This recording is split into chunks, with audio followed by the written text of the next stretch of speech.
જેનિલભાઈ શું બન્યો છે? ઝાડવું.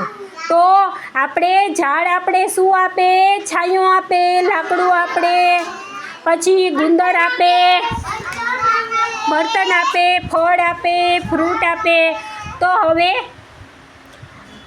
આ છે ને બંસી છે ને વેચવા જાય છે અને એને તાગ્યો હે તડકો.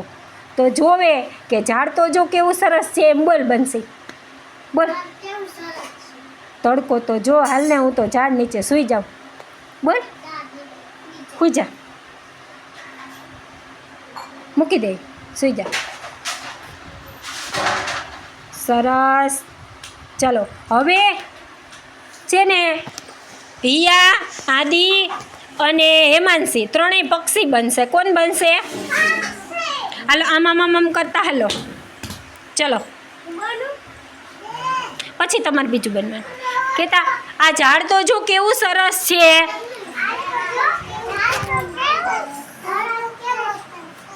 ચાલ ને અહીંયા માળો બનાવીએ. હા, સરસ. તો ઝાડ આપણે બીજું શું ઉપયોગ કરીએ? તો કે પક્ષીઓને માળો બનવા માટે. સરસ. તમે આવી જાવ આ બાજુ.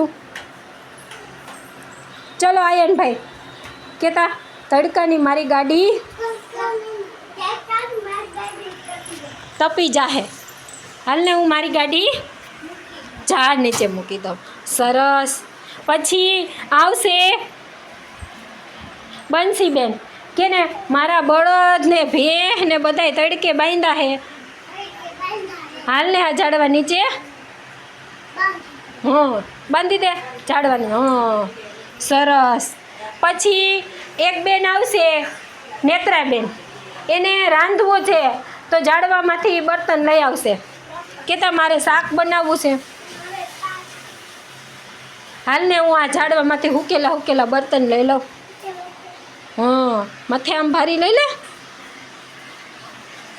અરે વાહ, સરસ. તો હવે તમને ખબર પડી ને કે આપણે આ ઝાડ શું ઉપયોગ થાય. હવે કયો જોઈએ મને? લાકડા આપે, બીજું